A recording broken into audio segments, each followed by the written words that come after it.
इनेलो नेता जितेंद्र श्योरान की, जिन्हें रिश्वत लेते गिरफ्तार किया गया है। 8 लाख रुपए की रिश्वत लेते उन्हें रंगे हाथों काबू किया गया है। दरअसल होटल अतिक्रमण के समझौते के बदले ये जो रिश्वत है ये मांगी गई थी। पुलिस ने मौके से 8 लाख रुपए भी बरामद किए हैं। एचएसवीपी ने होटल का अतिक्रमण हटाने का नोटिस दिया था होटल को।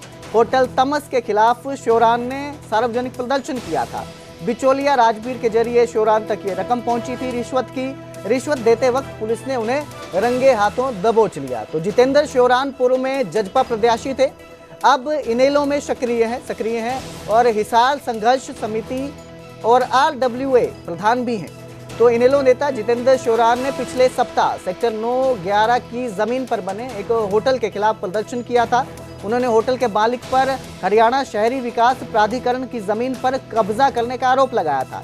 इस बारे में HSVP में शिकायत भी की गई थी, जिसके बाद HSVP की संपदा अधिकारी ने मौके पर निरीक्षण कर होटल मालिक को नोटिस दिया था। होटल संचालक को अतिक्रमण हटाने के लिए अल्टीमेटम दिया गया था और इसके बदले जो है इस मामले में समझौता करवाने के लिए जो जितेंद्र श्योरान है उन्होंने रिश्वत की मांग की थी। 8 लाख रुपए की रिश्वत की मांग की थी। जब रिश्वत देने पहुंचे थे तो इन्हें मौके पर रंगे हाथों गिरफ्तार कर लिया गया और अब जो है इन्हें गिरफ्तार कर लिया गया है रिश्वत के मामले में।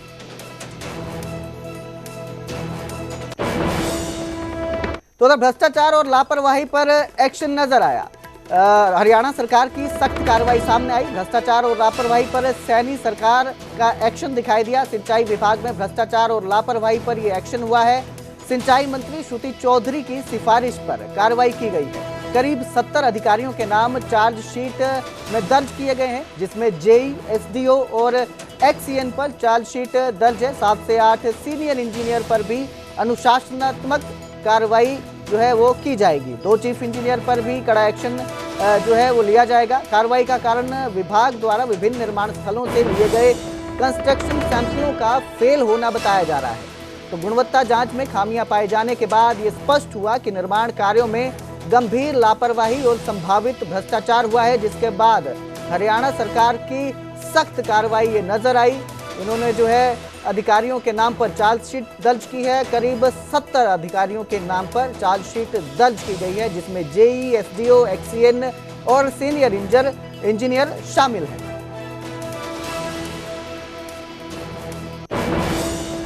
तो उधर कुरुक्षेत्र में सड़क के बीचों बीच दीवार बना दी गई। कोर्ट में केस जीतने के बाद शख्स ने ये दीवार खड़ी की।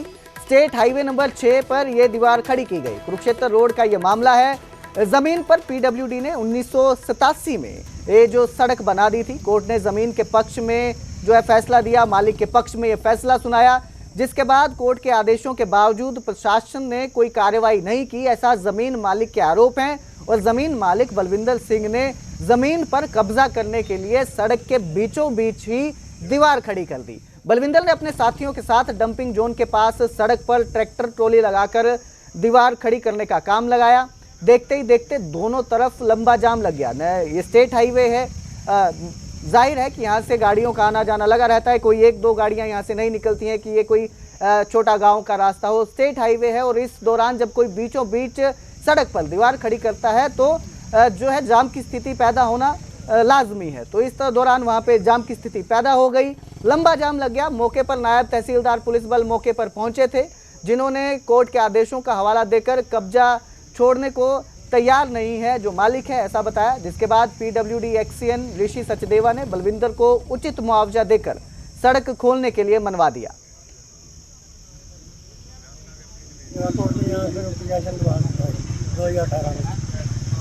2018 में फिर हाई कोर्ट चले गए।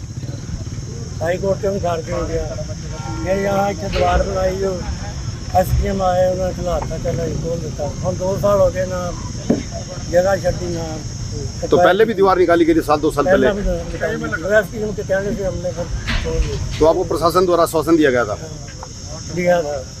तो अब प्रशासन क्या करता है? अब कुछ नहीं, खारिज हो गया, देखें क्या करता है। अब ये 22 मरले जगह इनकी है। हाँ जी, हाँ जी। सरकार ने 10 केसेस पे सड़क बनाई हुई है। ओके। 2013 में पेवा कोर्ट ने ऑर्डर दिया था, या तो 6 महीने में इसके पैसे दो या सड़क को यहाँ से उठा लो। जी जी। उन्होंने 6 महीने में कुछ नहीं दिया। इसने पेवा कोर्ट में एग्जीक्यूशन फाइल कर दी। उस एग्जीक्यूशन के अंदर सरकार ने अपने ऑब्जेक्शन दिए, सरकार के ऑब्जेक्शन खारिज हो गए, कोर्ट ने इसको यहाँ पोजेशन दवा दिया 2018 के अंदर। सरकार उसके खिलाफ हाई कोर्ट चली गई, हाई कोर्ट में सरकार का केस खारिज हो गया। 2023 के अंदर इसने फिर दोबारा यहाँ सड़क रोक ली। यहाँ SDM साहब आए और SDM साहब ने इसको आश्वासन दिया, तेरे को 2-4 दिन में तेरे पैसे दवा देंगे या अपना रोड यहाँ से काट लेंगे तो अपनी सड़क उठा ले। इसने SDM साहब के कहने से यहाँ से अपने इंटे उठा ली। सरकार इसको पैसे देने की बजाय दोबारा कोर्ट में चले गई, कुशेत्रा कोर्ट में।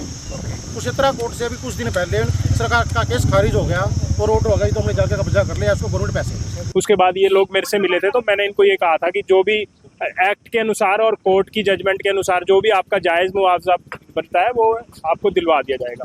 लेकिन आज मुझे अचानक फ़ोन आया कि इन्होंने रास्ता बंद कर दिया, तो उस चक्कर में मैंने फिर इनसे बात करी और इनसे यही रिक्वेस्ट करी है कि आप ये स्टेट हाईवे है और इसको बंद ना करें। ऑलरेडी आप मुआवजा ले चुके हैं, केवल झगड़ा जो है वो अमाउंट का है कि वो कंपनसेशन जो है ये उससे सेटिस्फाइड नहीं है। तो जो भी balance compensation as per act और एज पर लॉ और एज पर जजमेंट जो बनता है वो हम बना के डिपार्टमेंट को के थ्रू गवर्नमेंट को भेज देंगे और इनकी पेमेंट करवा देंगे। यही आश्वासन दिया है और इसके बाद इन्होंने रास्ता खोला है। इस संबंध में हमारे कुछ सूचना मिली थी, कोई इनका कुछ कोर्ट में मैटर चला रहा है, कह रहे जीत रहे, लेकिन इस संबंध में जो PWD वाले से भी बुलाया गया है, जांच कर रहे हैं, इनसे रिक्वेस्ट की है, रास्ता खोल रहे हैं।